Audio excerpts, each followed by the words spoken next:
Welcome to the Joy of Cruising podcast with your host, award-winning author Paul C. Thornton, a weekly conversation with the amazing cruisers featured in the Joy of Cruising books, comprised of The Joy of Cruising, Cruising Interrupted, new release, The Joy of Cruising Again, as well as other fun, informative global cruise personalities.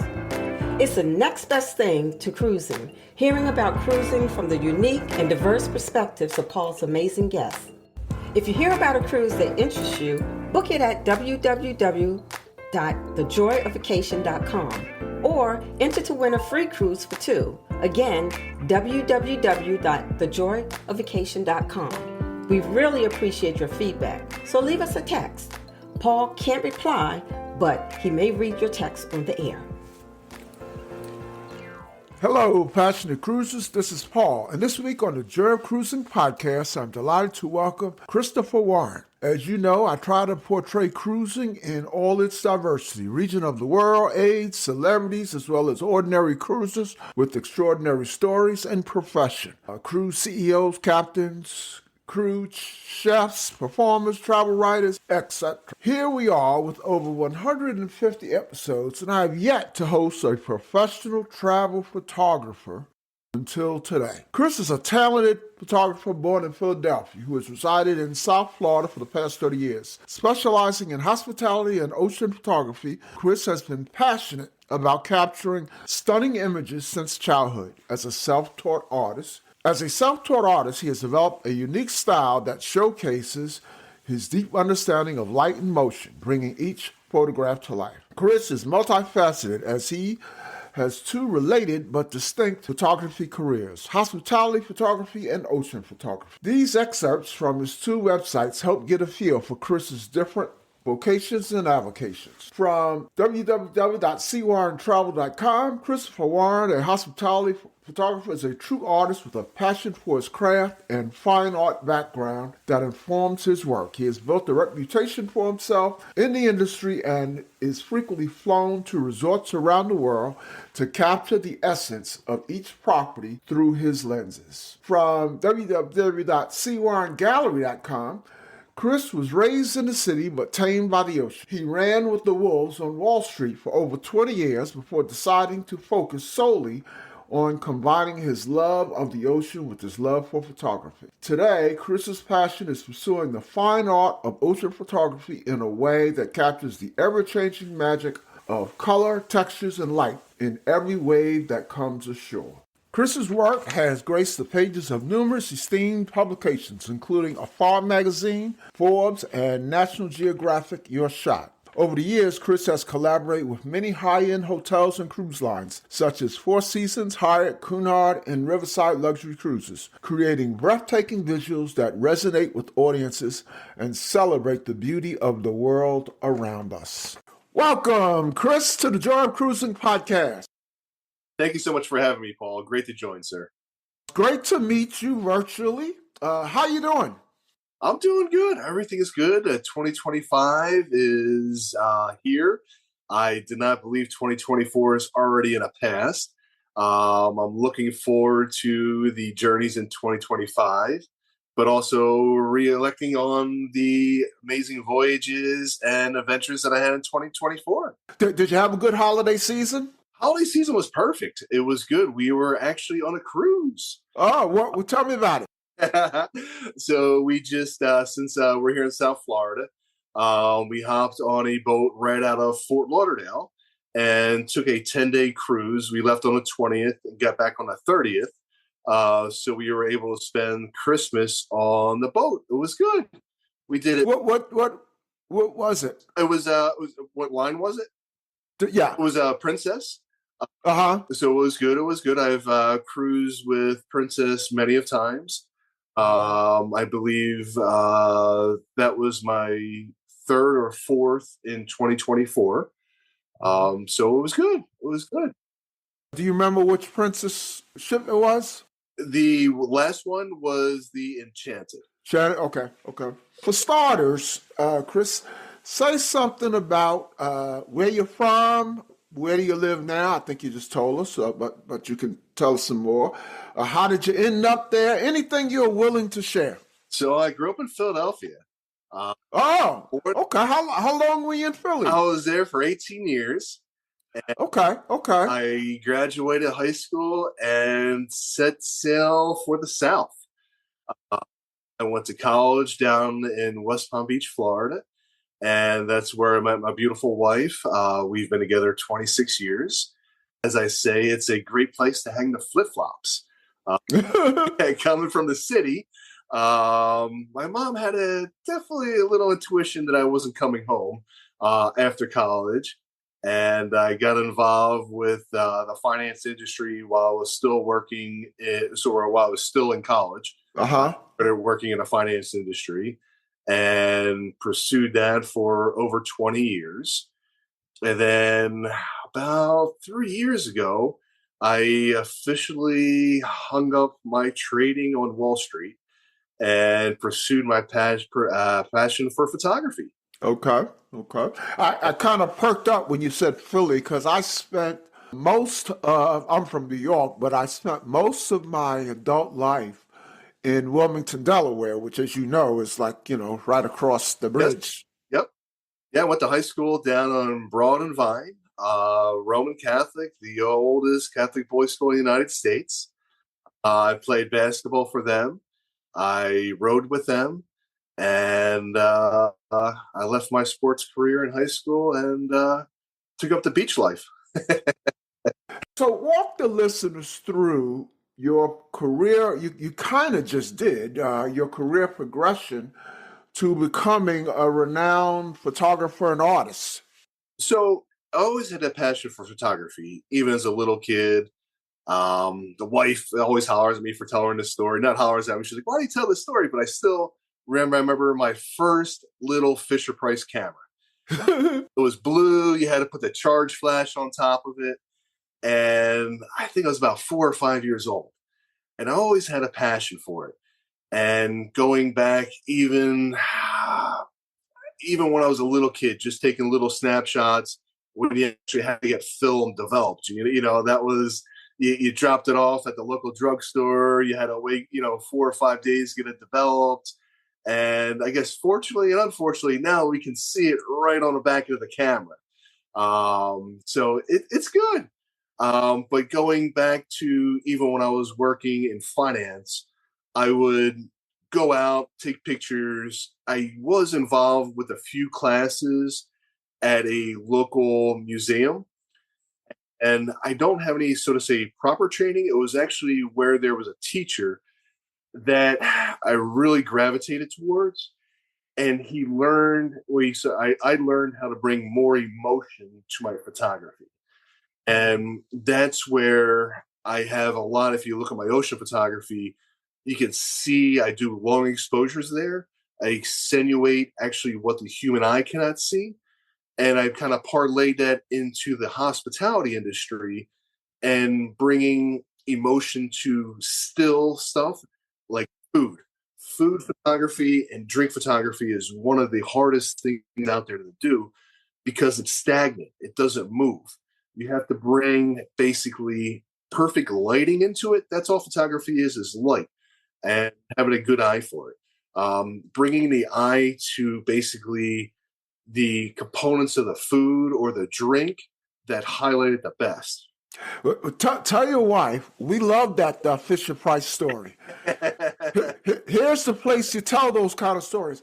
Chris, you would be surprised how many personalities like yourself I get on and something in their childhood jives with what they're doing today, We'll be right back. The Joy of Cruising podcast guests receive a gift sponsored by GigSky of a 3 gigabyte cruise plus land data package valued at $60. Relying on ship Wi-Fi is slow, unsecure, and sometimes not available. And at foreign ports, travelers don't want to pay their carriers high fees.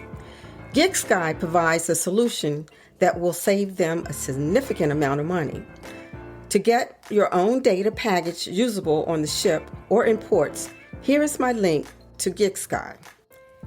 https://gigsky.com pxf.io/NLOXOR. This can be found in the show notes below. For a 10% discount, use the code Joy of Cruising.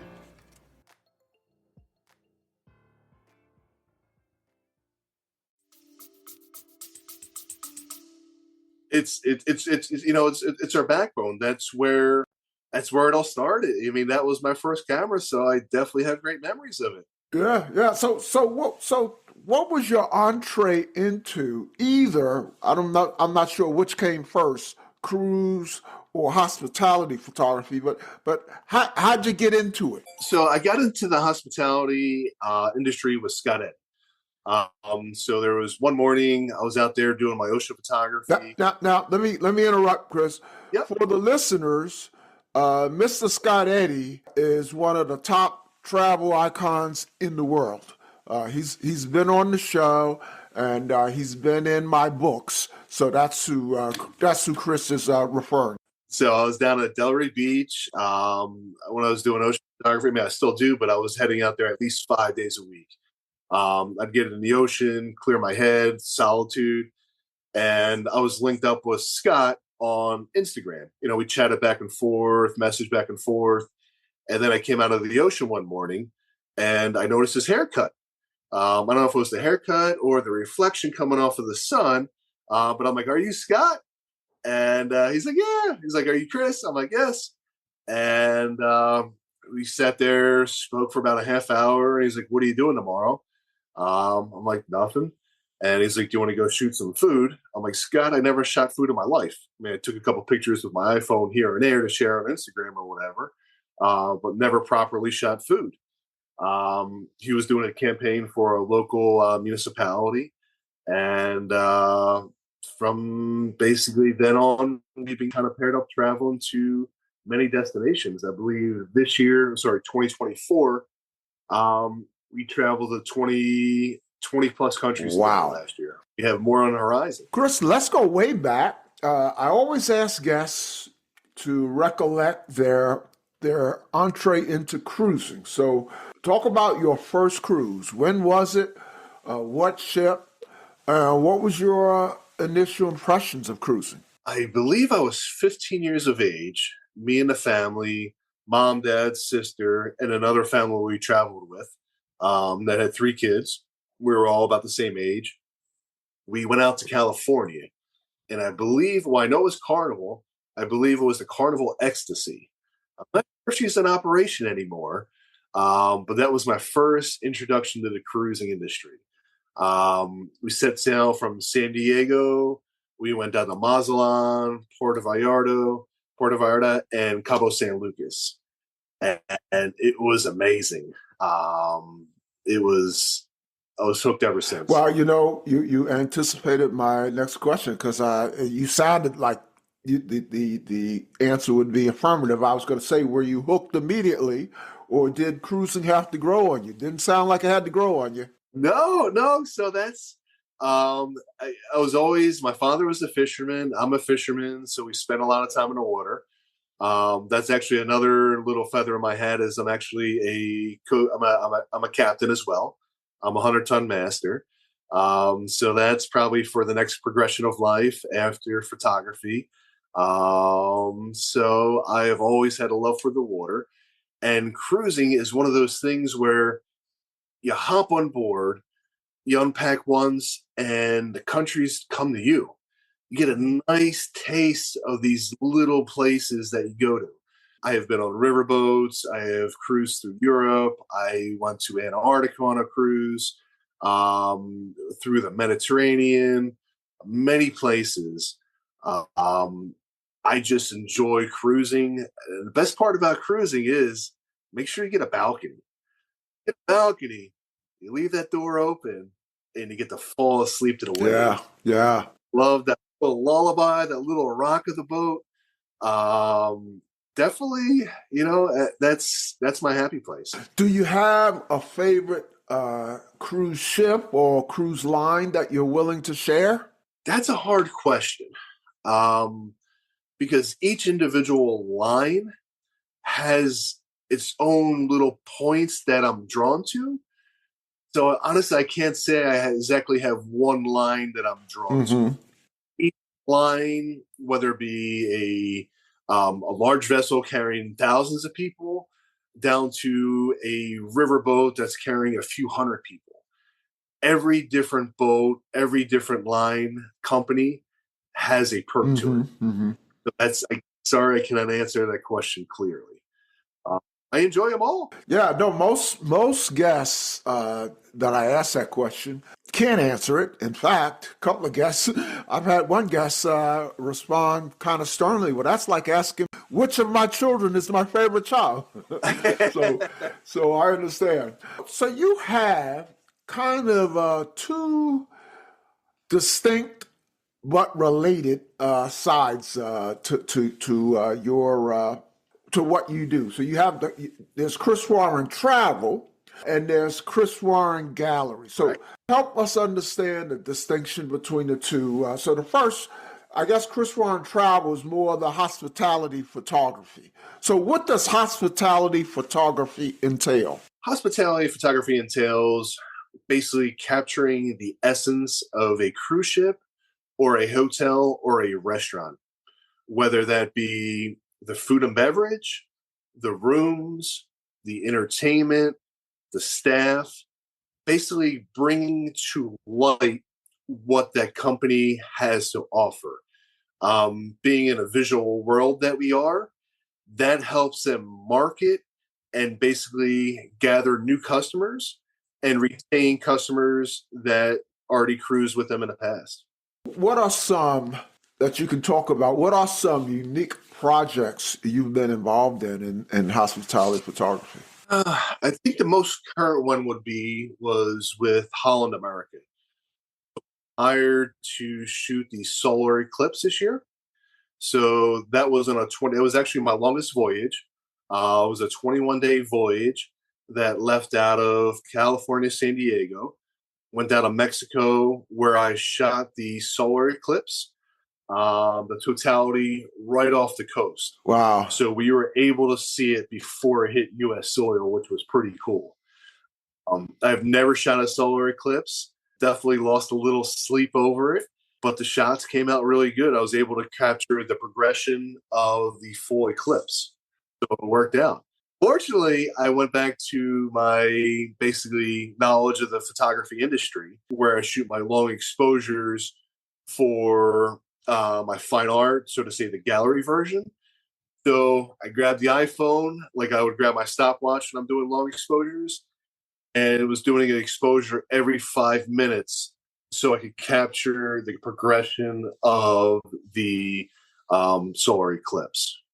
Well, I've got one great photo you sent me of the solar eclipse that I definitely will use to promote this episode. Now, the other aspect of your career, you had the travel and hospitality photography, but talk about Chris the artist, the things that you display at ChrisWarrenGallery.com. Or I might be saying it. Yes, sir. ChristopherWarrenGallery.com. Yep. So that's mainly has to do with the ocean.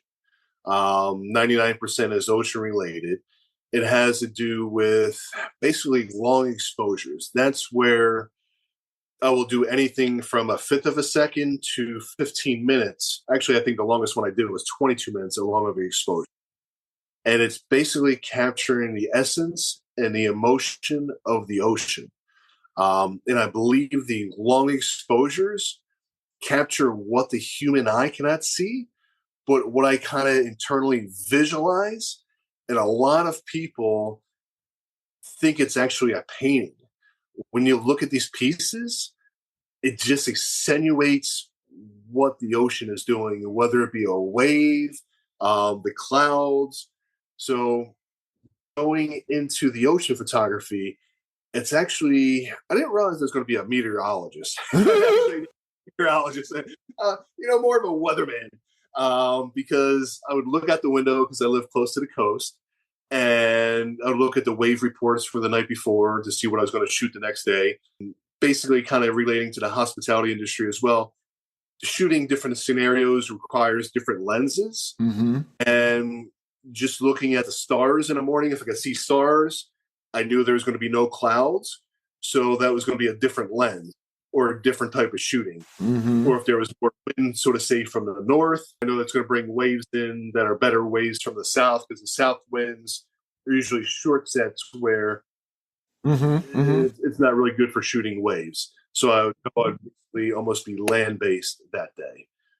So just a lot of research people don't see on the back end that goes into that type of photography. We'll be right back. Welcome to the Living Limitless podcast. Raw, honest, and unapologetically unfiltered. Whether we're fumbling through starting businesses, awkwardly figuring out content creation, or navigating wellness trends that sometimes feel like punishment, we lay it all out. Chaos and all. Throw in some travel adventures, life's curveballs, and a generous dose of sarcasm, and you've got a podcast where nothing is off limits. We're here to share the real journey. Messy, unpredictable, and occasionally hilarious. Because if we can figure this out, so can you. Probably.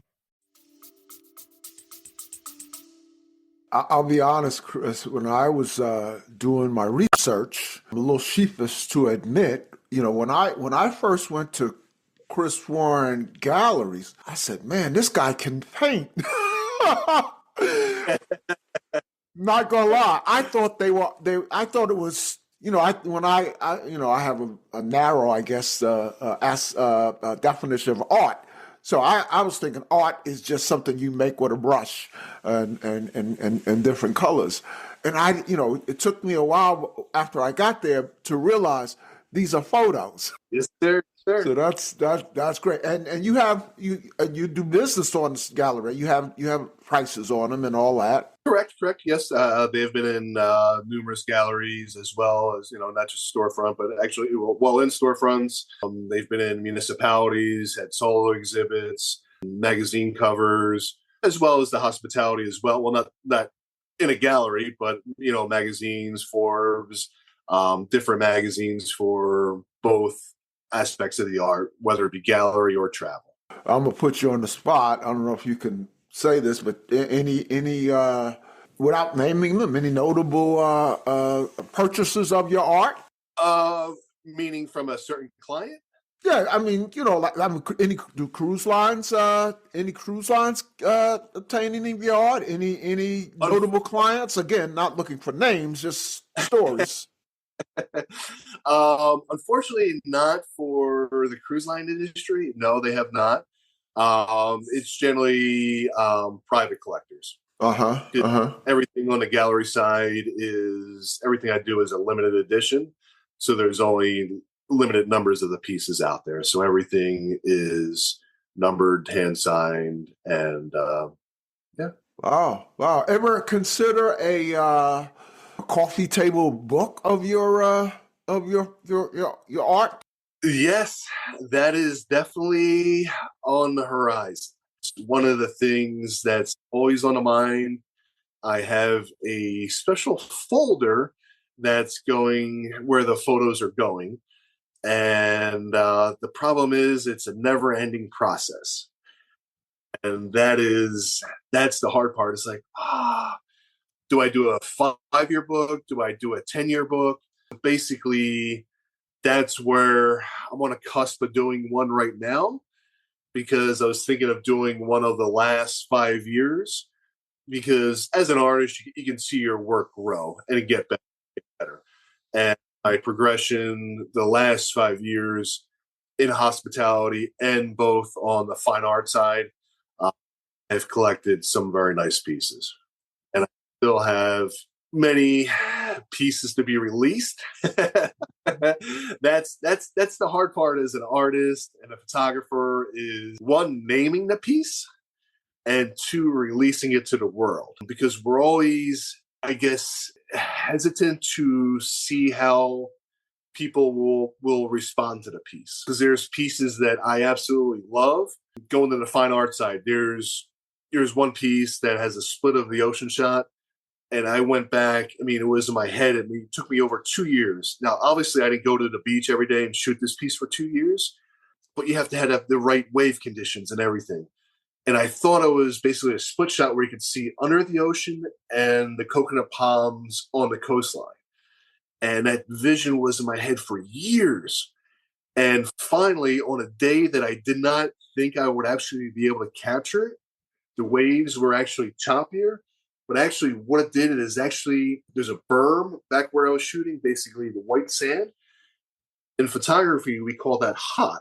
So basically, your eye's drawn to that. So I was thinking I need a flat condition, where actually I needed more of a choppy day, but just on a verge of choppiness, because when it gets choppy, the ocean gets cloudy, and I needed clean water. So the winds came in that morning, and I finally was able to get the shot of my head over that was in there for 2 years. So there's many, many visions that I still have in my head that have not produced. And it feels good after, so to say, chasing that dream shot. You get it.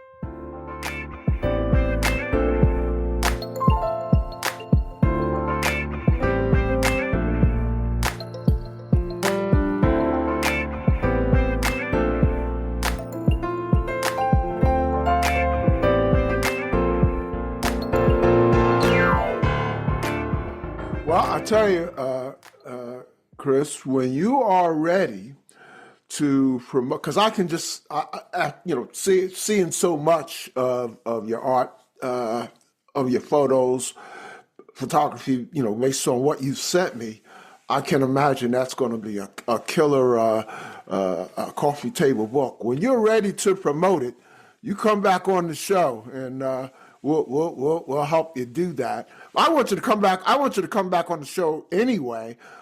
So that might be a year, 2 years, 5 years away. I certainly want you on the show before that, but particularly when you're ready to release your coffee table book, we'll have you back on. It would be my pleasure. Let's chat a little bit about the future. What cruises do you have coming up? Leisure as well as professional? Or do you do any leisure cruising? Yes, I do leisure cruising. My last, the Christmas cruise was just me and a wife out there. I had the camera, but I only actually used it one day. It was definitely a little different being in vacation mode opposed to work mode. So the next one voyage I have coming up is on Panat. I have never cruised with them before. It's actually a ice-breaking vessel. It is the only luxury ice-breaking vessel currently sailing. The Commandant is going to be at the end of the month in Quebec, and me and Scott are going to be doing a voyage on the St. Lawrence River. And St. Lawrence River, basically turns to ice. So we are going to be going on the second voyage for cruisers. Yes, there are ships that go in there for cargo that are icebreakers, but this is going to be the only, it's the only icebreaker that's going to be sailing in the St. Lawrence. It hasn't been done in years. I'm actually not sure if it's ever been done personally. So I'm excited for that at the end of the month. In the January. Yes, sir. It's going to be cold. So I'm going to have to trade the flip-flops in for some boots, I believe. Yep. And we're definitely going to be doing some snowshoeing, snowmobiling. It's going to be fun. It's going to be fun. Well, I look forward to seeing the photos from that. Scott and I are Facebook friends, and I'll see that. And be careful out there. Yes, sir. I hear you saying snowmobiling and all of that. So have a safe trip. But I know it's going to be a wonderful trip. What else you got? The one after that is actually we're going on Crystal cruises as well. I've never sailed a Crystal. And we're going over to the Med. We'll be leaving out of Rome. We're going to be going to Portofino, Tuscany, a few other ports as well. So the Med's always good. I was just in the Med, I think it was March. think it was March when Princess launched their Sun Princess. I was on a second voyage for that. It was a beautiful voyage. We were through Sicily, the Amalfi Coast, in Greece. It was a beautiful trip. Mediterranean's always an awesome cruise. Well, Ponant and Crystal, tough duty. You should get hazardous duty pay. I mean, we're talking ultra luxury there. Have you been on many luxury cruises? I've sailed at Riverside luxury cruises a lot. Mm-hmm. That's a river cruise, right? Correct. Okay. Yes. We just did. What did we do? We did Budapest up to Germany. I believe it was about a 14-day voyage. And it was my first to south. It was actually my first time into Germany. And the cool thing about river cruises is you're getting into these small little villages and cities. I'm not sure the exact place it was. I think it was in the Czech Republic. I think it was a town of 74 or 75 people. Wow. But then, the year before, you were in the south of France. We were going to these small little villages, same thing, of a couple hundred people. Mm-hmm. So that's what I enjoy about the river cruising. Definitely, it's you're in port, so to say, every day. Thing I was excited about was just seeing Europe, just a small little villages. I mean, the architecture, the food. Actually, the food is amazing on Riverside. The food is absolutely amazing. Mm-hmm. Yeah, I can definitely relate. In fact, it brings back pleasant memories for me because I went on my first river cruise only a few months ago. Nice. Where'd you go? So it was in the south of France. Oh, and no. So, every day going into those little towns. And I mean, one town, we docked, I mean, it was like downtown. I mean, there were all of these people outside the ship, jogging and bicycling. And it was a very different experience, my first time, but certainly not my last. That's awesome. Well, that's the other thing about the river cruises too.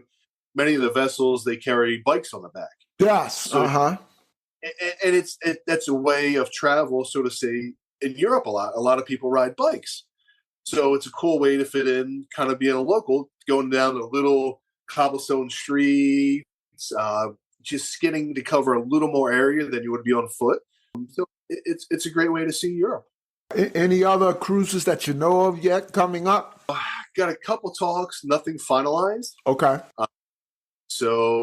But I'm sure they will be coming through as the year progresses. So now you've experienced some great destinations. Do you even have a cruising bucket list? Yes, there's a few that still need to be checked off. There was a big one this year that I checked off, Antarctica. I never thought I'd be able to see the Antarctica. And oh man. So say something about that. So it was on a large vessel. I do want to go back on an Explorer. Basically, I think it was January 4th or 5th we left because it's reverse seasons down there. Stayed a few nights in Buenos Aires. Went down through, we got to see the Falkland Islands, Chile, Patagonia, Ushuaia. And then we were sailing in the Antarctic waters for, I believe, 4 days it was. I think it was. I'm not sure if it was 4 or 5. But I did not believe how much we actually seen on a large vessel. It was amazing. Do you remember the vessel? Yes, it was the Princess Sapphire. Okay. The Princess Sapphire. It's basically it's one of their smaller vessels, but it was well appointed, beautiful ship, amazing, great staff. But we did get to see many icebergs, penguins, whales. It was a beautiful experience. It was amazing. Fortunately, I did not actually get to cross the Antarctic Circle, but we did. So we did cruise past the Arctic Circle, Norway, a few months prior to that. So I think we were about 18 miles short of it. So I need to get back. So getting back is on your bucket list. What else, anything else on your cruise bucket list? I'd definitely say Greenland. I want to do the Baltic region. That looks amazing. Galapagos, that looks stunning there. So there's definitely a few more that need to be checked. Chris, when not traveling, what do you do in your me time? I look at terabytes and terabytes of information. uh, so a lot of times I am behind a computer. So that's the other aspect of what people don't understand about being a hospitality photographer is, yes, you know what I'm saying? You're out there. It looks like we're having a great time. Yes, we are having a great time. But, it's long hours out there shooting.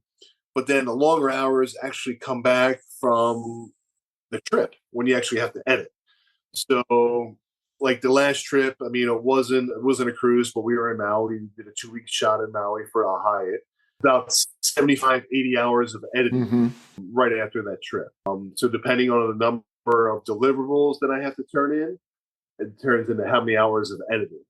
So it's usually at least a minimum of 40 to 60 hours of editing when I get back from a trip for the assets. So in other words, you don't have any me time. There is some me time. But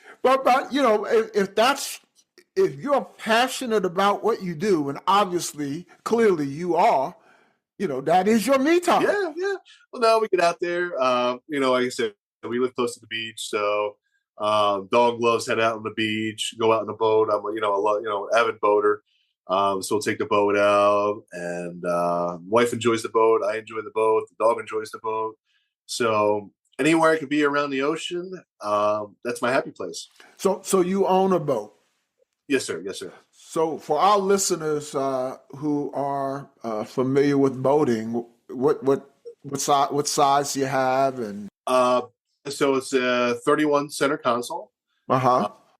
It's I had it for the last, I guess, 15 years.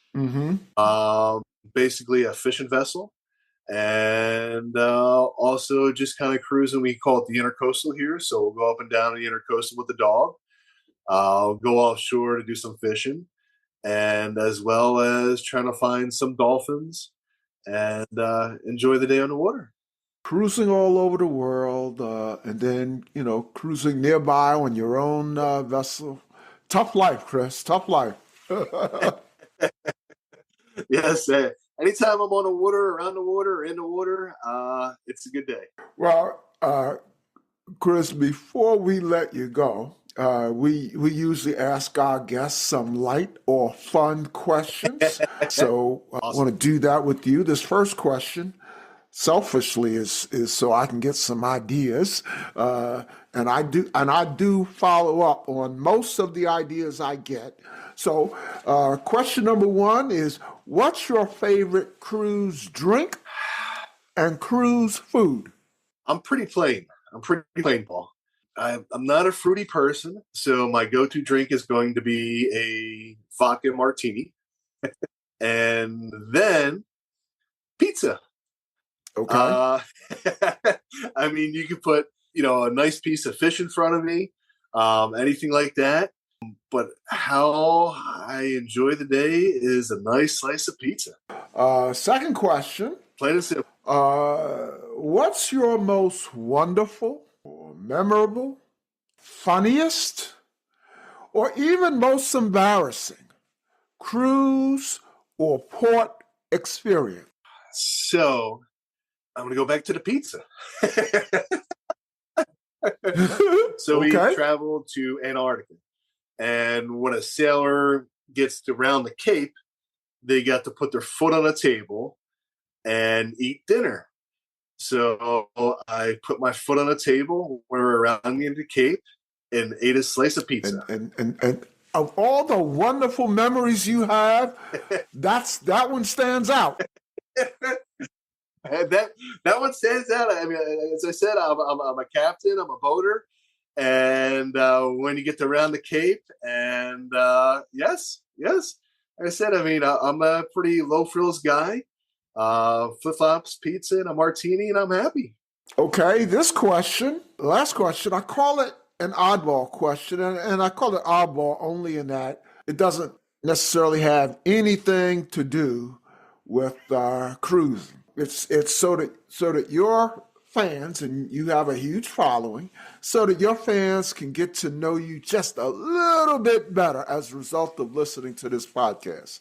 So first of all, let me say welcome to the many Christopher Warren fans and friends listening. We hope you have enjoyed what you have heard at the Joy of Cruising podcast, and we'll come back for future episodes or check out past episodes. Chris, so your fans can get you to know you a little better, share one thing that my listeners and your fans and friends don't know about Chris. That's a hard one. So honestly, as I was talking about my gallery works, the long exposures I would shoot on land, where usually the clouds would be washed out and the ocean gets smooth. How I came upon my favorite photography is shooting the waves. I was out there in the morning, and I never told anybody this, that basically it was too early in the morning because I would be in the ocean before sunrise, and I would have to have a slow shutter speed. And I was like, wow, I was always waiting for the first light to come out. And it actually shooting a slow shutter speed in the ocean was an accident that turned into my love of shooting waves with a slow shutter speed. There you go. Chris, it has been great speaking with you. Thanks so much for taking time out of your busy schedule to come on the Joy of Cruising podcast. We'll definitely see you again. All the best to you in your future endeavors. And as I like to say, we'll see you on the ocean. Yes, sir. Thank you so much for having me, Paul. Have yourself a great afternoon, sir. The Joy of Cruising and Cruising Interrupted, each $16.99 plus shipping, and new release, The Joy of Cruising Again, for $18.99, can be ordered at the link on thejoyofcruisingpodcast.com. For each of the 3 books, use the discount code Joy of Cruising Podcast and get $4 off. The Joy of Cruising books are also available at Amazon. Order the ebook at Amazon or your favorite online retailer.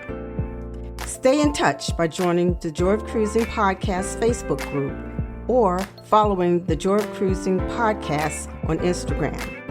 We're constantly adding new shows. Please leave a review and tell a friend about us. We hope you enjoyed this brief escape to the ocean. See you next week.